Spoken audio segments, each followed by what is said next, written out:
Hey guys, we're back with another Gen 6 Wi-Fi battle. This time I'm taking on Chris, and this battle is going to prove to be an interesting one for sure. He's got a legendary, but I don't think that matters because I'm having a team of my own legendaries in the future, so keep an eye out for that. This battle was a really good one, and he sends out Rentoraimon, the Luxray.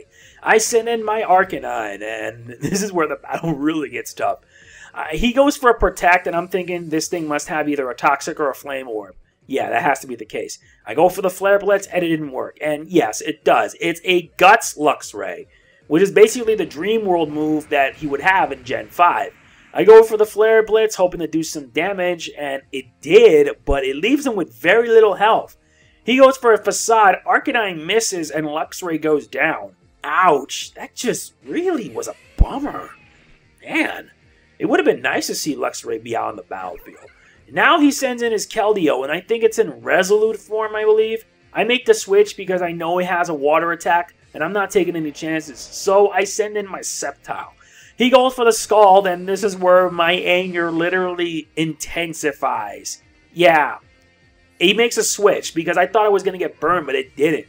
I was thinking, just go for the Leaf Blade. He sends out a Mawile, Kuchitomon, and he unleashes the Intimidate, which lowers my attack. I go for the Leaf Blade, and the Leaf Blade sadly didn't do much. It did like a lot less. Ouch. I go for the Earthquake, hoping that I can be able to take down that Mawile in just one shot. I do more than half. He goes for a Play Rough, and it misses, and I'm like, what? But instead, he decides to go for a Sucker Punch, and the Sucker Punch did some damage, however, it wasn't enough. The Earthquake kicks in and takes down the Mawile.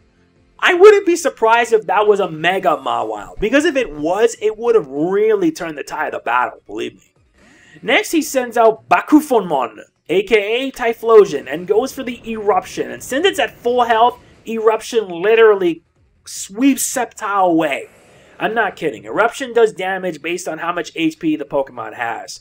I send in my Arcanine, and yes, this is a Flash Fire Arcanine. And he switches because he knows I'm going to be going up for a different attack.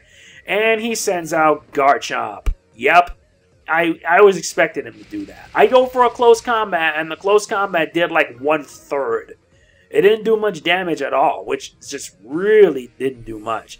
I had to make a switch because I'm not taking any chances, and I'm sending in my Swellow for this fight.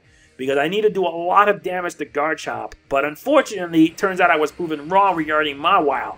It was Garchomp that had the Mega Evolution. And now it's Mega Garchomp, and this is where things get bad. He goes for a Dragon Claw, and the Dragon Claw did a crap load of damage, taking down my Swellow in just one shot. He never even got a chance. Ugh. I send in Feraligatr. I need to do something fast before that Garchomp sweeps my entire team. He goes for an Earthquake, and the Earthquake did a lot of damage, but it didn't kill my Feraligatr. I am grateful for that because my Feraligatr is known to withstand a lot of defense. He goes for an Ice Beam, and the Ice Beam took down Garchomp easily. Damn. Nice job, Feraligatr. At least Garchomp was a dangerous threat. Believe me, if it was stayed on the field, it would have been much more problematic.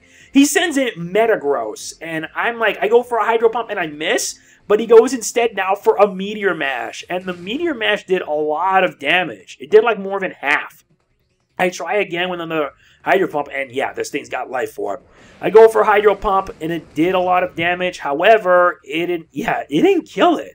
However, it goes for an Earthquake, and this is the funny part about this battle. He took down my Feraligatr, which is kind of nice. However, due to Life Orb recoil, it takes down Metagross too. Double-edged sword, that Life Orb is. It's a double-edged sword. It has a big risk.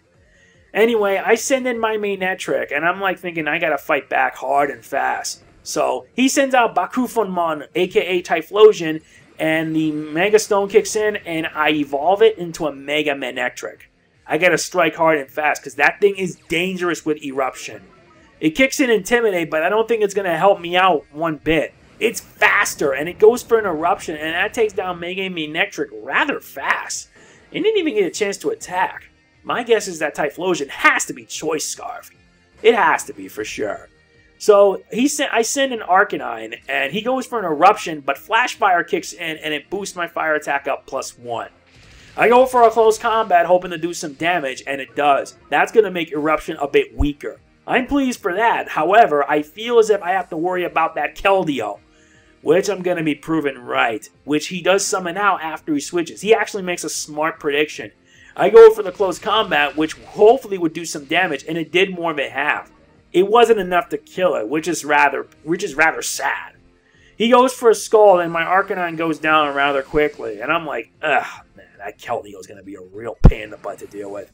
Yeah, it's going to suck bad, believe me. I send in my Primeape hoping that I can be able to do something like an Earthquake or close combat. However, his skull just takes down my Primeape with little effort. Well, he did survive, but it made me mad that it got the burn. It got the burn, and that's going to end up hindering me. I would have went for the close combat, but I did an Earthquake instead, which means I'm now in a 2-turn limit. So, he goes for the Secret Sword, which is like different than Sacred Sword. This is Keldeo's exclusive move, and I believe it's a special attacking one, and it takes down my Primeape rather easily. Yeah, I lost the battle. Felt kind of bad. It would have been nice, but it was a good battle nonetheless. That Keldeo is dangerous. Anyway, thanks very much for the battle, Chris. I appreciate it. And if you enjoyed this video, please hit that like button. It does mean a lot for me, it does mean a lot for Chris, and it does mean a lot to everyone. There will be more battles coming up in the future along with Let's Plays, so stick around. You won't be disappointed. Okay, bye guys.